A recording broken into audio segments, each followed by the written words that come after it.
Hello नमस्कार, कैसे हैं आप लोग। तो आज हम लोग अपने सीरीज के अगले वीडियो में आ गए हैं। आप लोगों से एक बहुत छोटा सा रिक्वेस्ट है कि प्लीज सब्सक्राइब कर दीजिएगा, ये फ्री ऑफ कॉस्ट है। बिना ज्यादा समय वेस्ट करते हुए सीधा हम लोग अपने प्रश्न उत्तर पे चलते हैं। तो आप लोग प्लीज कॉपी और पेन लेके बैठिएगा और लास्ट में ये जरूर देखिएगा कि 50 में से आपके कितने क्वेश्चन सही हो रहे हैं। इससे आपको आपके प्रोग्रेस के बारे में मालूम चलेगा और कमेंट बॉक्स में जरूर बताइएगा ताकि हमें मालूम चले। और अगर आपको ये सीरीज यूजफुल लग रहा है तो प्लीज डू सब्सक्राइब। चलिए सबसे पहले प्रश्न पे आते हैं। पहला प्रश्न क्या है, कॉमरेड का कोट किसकी रचना है? जल्दी से बताइए, कॉमरेड का कोट किसकी रचना है? तो इसका क्या हो जाएगा आंसर? सृंजय का। ठीक है, तो पहले का करेक्ट उत्तर क्या है? सृंजय। चलिए अगले प्रश्न पे बढ़ते हैं। उक्ति व्यक्ति प्रकरण के लेखक कौन है? जल्दी से बताइए, उक्ति व्यक्ति प्रकरण के लेखक कौन है? दामोदर शर्मा। ठीक है, अगला प्रश्न देखिए। अगला प्रश्न क्या है यहाँ पे, श्यामा स्वप्न के लेखक कौन है? श्यामा स्वप्न के लेखक कौन है? जल्दी से बताइए, तीसरे का करेक्ट आंसर क्या हो जाएगा? श्यामा स्वप्न के लेखक कौन है? ठाकुर जगमोहन सिंह। ठीक है, ठाकुर जगमोहन सिंह। अगला प्रश्न देखिए, मेरी तेरी उसकी बात के लेखक कौन है? जल्दी से बताइए, मेरी तेरी उसकी बात के लेखक कौन है? उसके लेखक हैं यशपाल। अगले प्रश्न पे बढ़ते हैं। तो अगला प्रश्न क्या है हमारा, इनमें से कौन सी बोली पश्चिमी हिंदी वर्ग की नहीं है? पश्चिमी हिंदी वर्ग की बोली नहीं है। जल्दी से बताइए कौन सी नहीं है पश्चिमी हिंदी की? तो इसका करेक्ट आंसर क्या हो जाएगा? अवधी। ठीक है, अगला प्रश्न देखिए। अगला प्रश्न क्या है, श ध्वनि का उच्चारण स्थान है। जल्दी से बताइए, छठे का करेक्ट आंसर क्या हो जाएगा?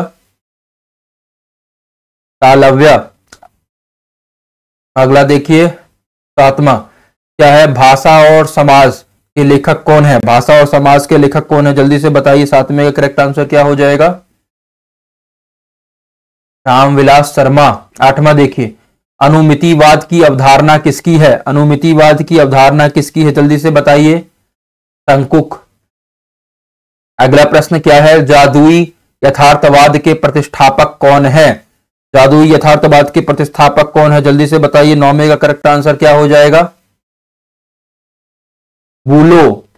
दसवें का करेक्ट आंसर क्या होगा? उत्तर संरचनावाद के मुख्य विचारक हैं।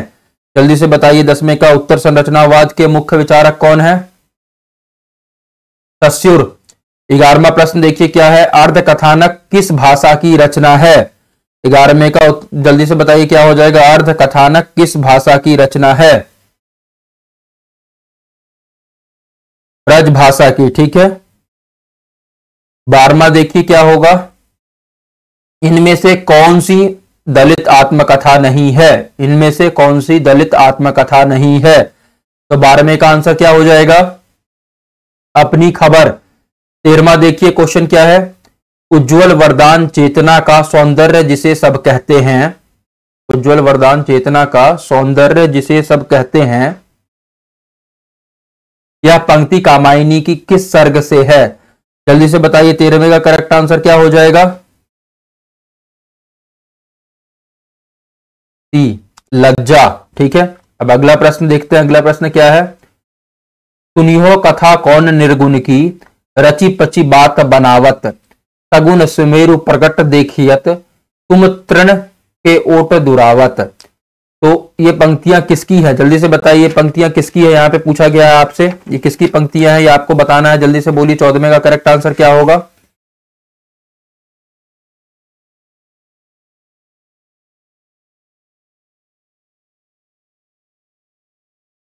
सूरदास।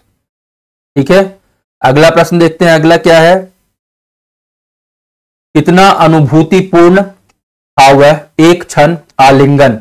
एक क्षण का आलिंगन कथन किस रचना से है? जल्दी से बताइए, 15वें का करेक्ट आंसर क्या हो जाएगा? ध्रुव स्वामिनी।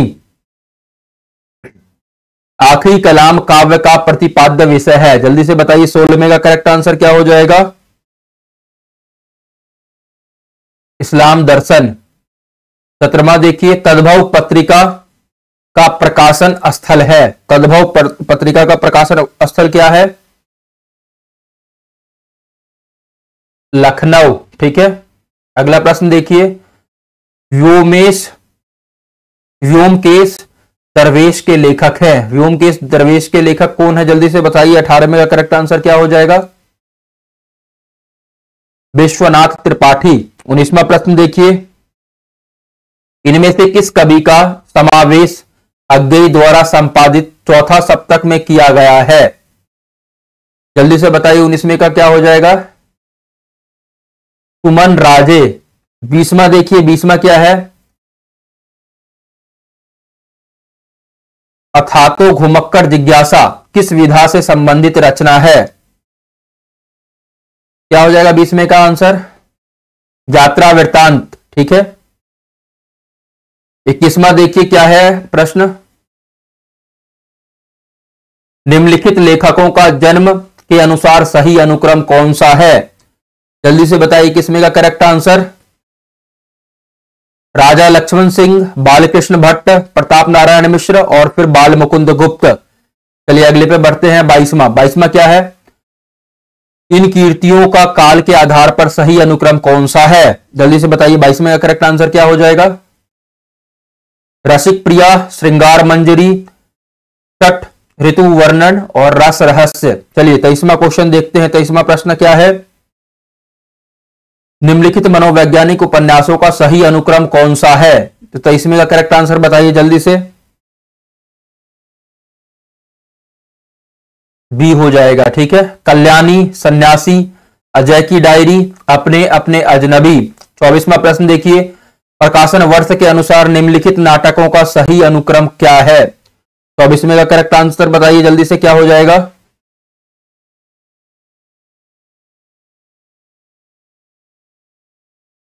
द्रौपदी, कथा एक कंस की, कबीरा खरा बाजार में और कोर्ट मार्शल। चलिए अगला प्रश्न देखते हैं। 25वां प्रश्न देखिए, प्रकाशन वर्ष के अनुसार इन पत्रिकाओं का सही अनुक्रम कौन सा है? जल्दी से बताइए 25वें का करेक्ट आंसर। हिंदी प्रदीप, ब्राह्मण, चांद, हंस। 26वां देखते हैं, काल के अनुसार निम्नलिखित कीर्तियों का सही अनुक्रम क्या है? 26वें का करेक्ट आंसर बताइए जल्दी से। पौमचर्यु, खुमन रासो, विशलदेव रासो, फिर चंदल बारह रास। चलिए अगला प्रश्न देखते हैं। 27वां, काल के अनुसार निम्नलिखित आचार्यों का सही अनुक्रम क्या है? जल्दी से बताइए 27वें का करेक्ट आंसर क्या हो जाएगा?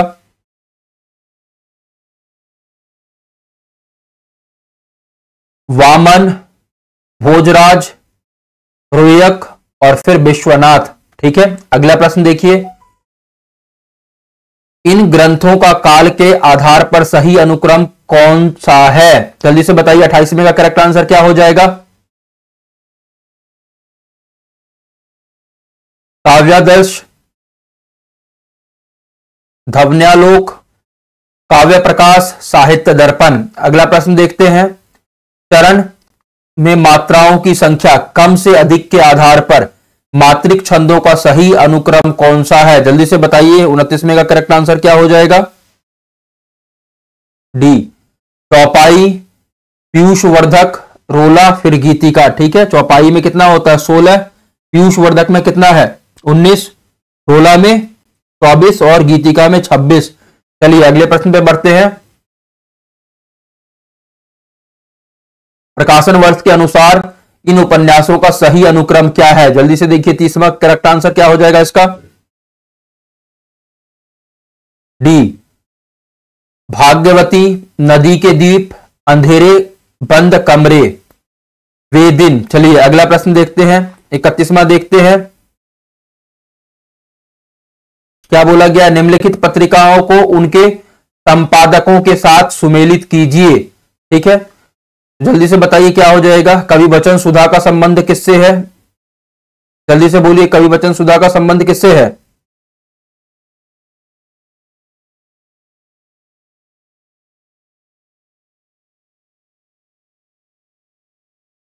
कवि वचन सुधा का संबंध किससे है? भारतेंदु हरिश्चंद्र से। और भारतेंदु हरिश्चंद्र यहां पे ऑप्शन में दिख रहे हैं क्या?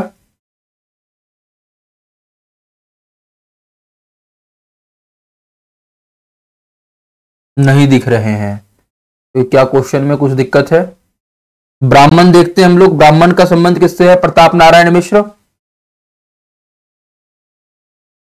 हिंदी प्रदीप, हिंदी प्रदीप का संबंध किससे है? बालकृष्ण भट्ट।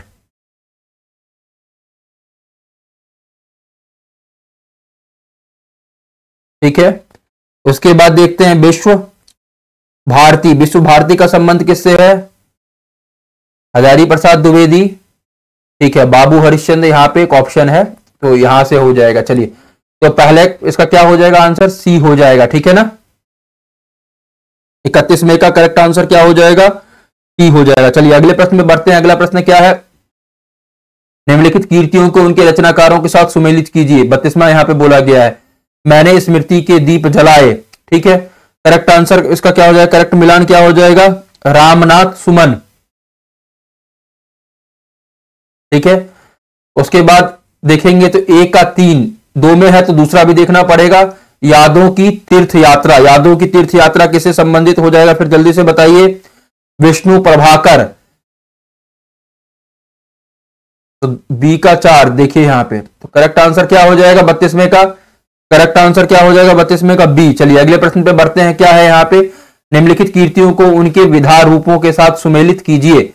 तो सबसे पहले क्या लिखा? एक कंठ विश्यापी विस्पाई। एक कंठ विस्पाई क्या है? जल्दी से बताइए। कीर्ति नाट्य। पहले का 3 किसी में है? डी में है, तो करेक्ट आंसर क्या हो जाएगा? 33वें का डी। चलिए अगले प्रश्न पे बढ़ते हैं।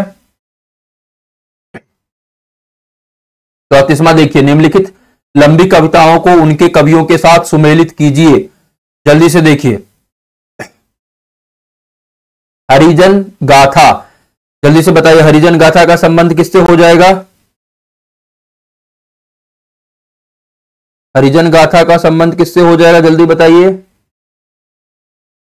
नागार्जुन। तो पहले का 4 किसी में है? एक में ही है, तो पहले का क्या हो जाएगा ऑप्शन? 34वें का ए। चलिए 35वां देखते हैं, निम्नलिखित पंक्तियों के साथ उनके लेखकों को सुमेलित कीजिए। ठीक है, 35वें का करेक्ट आंसर निकालना है। तो सबसे पहले देखते हैं, मैं साहित्य को मनुष्य की दृष्टि से देखने का पक्षपाती हूं। किसका है ये? इसका वक्तव्य है 35वें का, जल्दी बताइए। हजारी प्रसाद द्विवेदी। तो पहले का 2 में है, तो दूसरा भी देखना पड़ेगा। दूसरे में भी फिर देखेंगे आप, नहीं तीसरा देखते हैं फिर सीधा, है ना। साहित्य जन समूह के हृदय का विकास है। साहित्य जन समूह के हृदय का विकास है, किसने कहा है? बालकृष्ण भट्ट ने। तो तीसरे का 1 किसमें है? करेक्ट आंसर इसका क्या हो जाएगा? 35वें का बी। चलिए अगला प्रश्न 36वां देख लेते हैं। निम्नलिखित निबंध संग्रहों को उनके निबंधकारों के साथ सुमेलित कीजिए। 36वां प्रश्न है यहां पे। ठीक है, क्या है निबंध? मेरे राम का मुकुट भीग रहा है। राम का मुकुट भीग रहा है, किसका निबंध है? जल्दी से बताइए। विद्यानिवास मिश्र। तो पहले का 4 2 में है, तो दूसरा देख लेते हैं। प्रिया नीलकंठी। प्रिया नीलकंठी किसका है? जल्दी से बताइए। कुबेरनाथ राय। ठीक है, तो दूसरे का 1, तो करेक्ट आंसर क्या हो जाएगा इसका? करेक्ट आंसर हो जाएगा इसका सी। चलिए अब अगले प्रश्न पे चलते हैं। निम्नलिखित कवियों को उनकी पंक्तियों के साथ सुमेलित कीजिए। ठीक है, 37वां देखिए यहां पे, 37वें में कहा गया है, तो क्या हो जाएगा? जल्दी से बताइए। 37वें का अज्ञेय। अज्ञेय का संबंध किससे हो जाएगा? यहां पे रूपों में एक अरूप सदा खिलता है। ठीक है, पहले का 3, करेक्ट आंसर क्या हो जाएगा इसका? 37वें का ए। चलिए अगला प्रश्न देखते हैं, 38वां। निम्नलिखित पंक्तियों को उनके कवियों के साथ सुमेलित कीजिए। केशव कहीं न जाए क्या कहिए, किसकी पंक्ति है? जल्दी से बताइए। 38वां तुलसीदास की। पहले का 4 2 में है, तो फिर दूसरा देखना पड़ेगा। अविगत गति कछु लखत न आवे, कहत न आवे। ठीक है,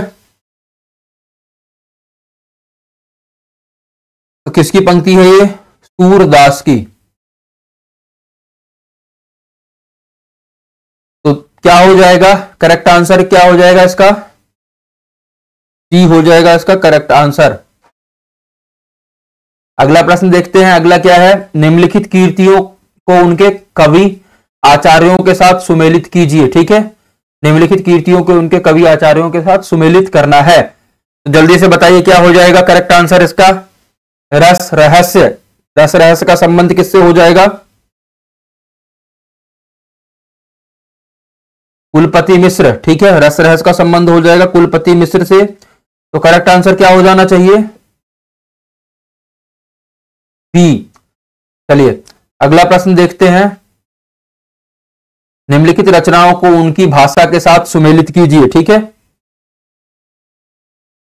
तो कवितावली, कवितावली की भाषा क्या है जल्दी से बताइए? अवधि। तो पहले का 4 किसी में है? नहीं, कवितावली की भाषा अवधि कहां से होगी? ब्रज होगी कवितावली की भाषा। कवितावली की भाषा ब्रज होनी चाहिए। ठीक है, तो पहले का 2 में है तो दूसरा देखना पड़ेगा पृथ्वीराज रासो। पृथ्वीराज रासो की भाषा क्या हो जाएगी? पिंगल। दूसरे का 1, तो करेक्ट आंसर क्या हो जाएगा? डी। चलिए अगला देखते हैं 41वां। स्थापना और तर्क है उत्तर आधुनिकता वृद्ध पूंजीवाद है। अब तर्क क्या बोलता है इसमें? विश्व बाजार से प्रभावित तीसरी दुनिया का उपभोक्तावादी चिंतन ज्यादा मुखर हुआ है। देखिए 41वें का करेक्ट आंसर क्या हो जाएगा जल्दी से बताइए? 41वें का करेक्ट आंसर क्या होगा? दोनों ही स्थापना और तर्क सही है। 42वां देखिए क्या बोला गया है? अधिकतर मनोवेत्ताओं के मतानुसार बुद्धिवादी पाठक का रचना के साथ पूर्ण तदात्म्य अथवा साधारणीकरण सहज संभव नहीं है। 42वें का फिर तर्क क्या है? आस्वादन के समय पाठक वेदांतर शून्य हो जाता है, अतः मानसिक अंतराल के कारण उसका साधारणीकरण हो सकता है। तो करेक्ट आंसर क्या होगा 42वें का? जल्दी से बताइए करेक्ट आंसर क्या हो जाएगा 42वें का?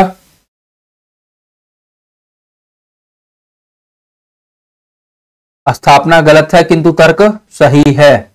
चलिए अगला प्रश्न देखते हैं। यहां स्थापना और तर्क दिया गया है। वक्रोक्ति स्वतंत्र संप्रदाय ना होकर आचार्य कुंतक का एकल मतवाद है। तर्क क्या है? संप्रदाय में एकाधिक विचारकों की सहभागिता अनिवार्य होती है, इसे अधिकतर आचार्यों ने अलंकार माना है, संप्रदाय नहीं। क्या हो जाएगा इसका करेक्ट आंसर? स्थापना और तर्क दोनों ही सही हैं। ठीक है, चलिए अगले प्रश्न पे बढ़ते हैं। अगला प्रश्न देखिए।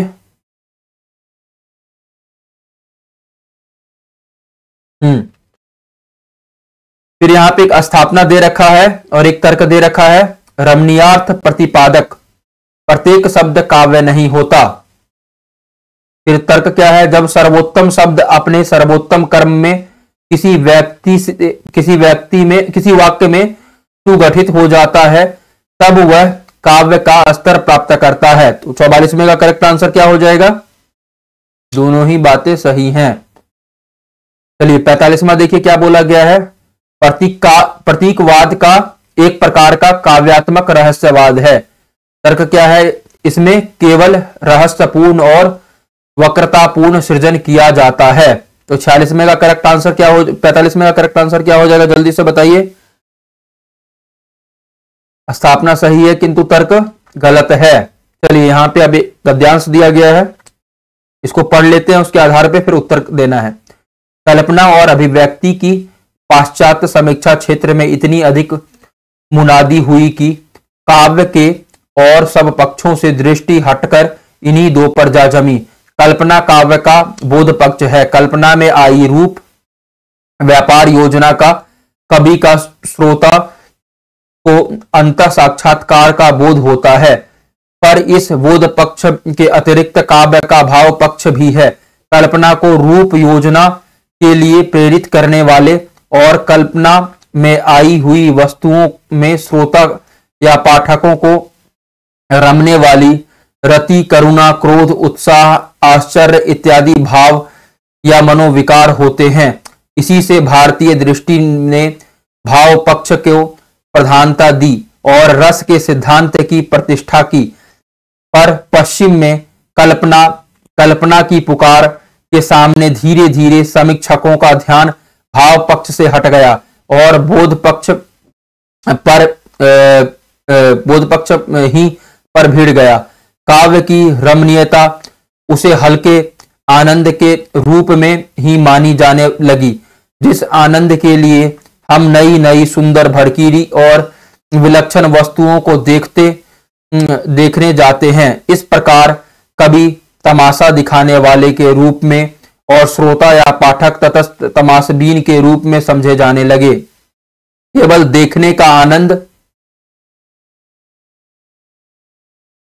के समझे कल्पना केवल देखने का आनंद कुछ विलक्षण को देखने का कौतूहल मात्र होता है।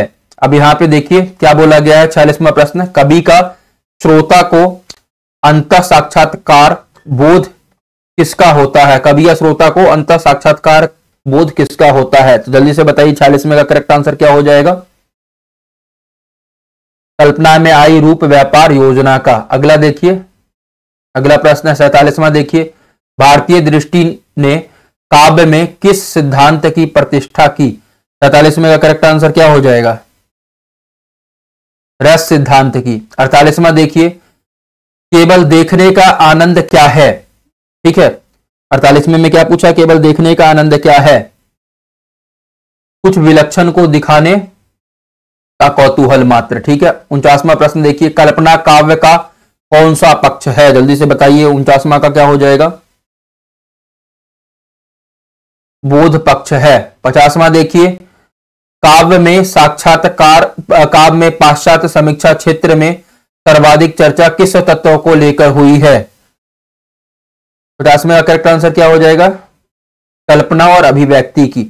यहाँ पे हमारे 50 प्रश्न पूर्ण होते हैं। तो आप सभी लोग प्लीज बताना मत भूलिएगा कि इस 50 में से आपके कितने आंसर सही हुए हैं, ताकि इससे हमें मालूम चले कि प्रोग्रेस रेट क्या है और आपको भी कहीं ना कहीं ये मदद करेगा। तो अगर मान के चलिए कि 50 में से आपके 35 प्लस, ठीक है, 35 प्लस प्रश्न सही हो रहे हैं, तो कहीं ना कहीं एक ये पॉजिटिव सिंबल है। लेकिन अगर मानिए कि ये 30 से नीचे जा रहा है तो ये कहीं ना कहीं दिक्कत का बात है। तो आपके 35 प्लस अगर प्रश्न सही हो रहे हैं तो ये पॉजिटिव है, तो इसको बरकरार रखिएगा और 40 प्लस लेके जाइएगा। और आप लोगों से एक रिक्वेस्ट है कि प्लीज चैनल को सब्सक्राइब करिए ज्यादा से ज्यादा। हम लोग इसी तरह नए कंटेंट को लेके आते रहेंगे। मिलते हैं अगले वीडियो में इसी सीरीज के, तब तक अच्छे से पढ़िए, अच्छे से बढ़िए। All the best.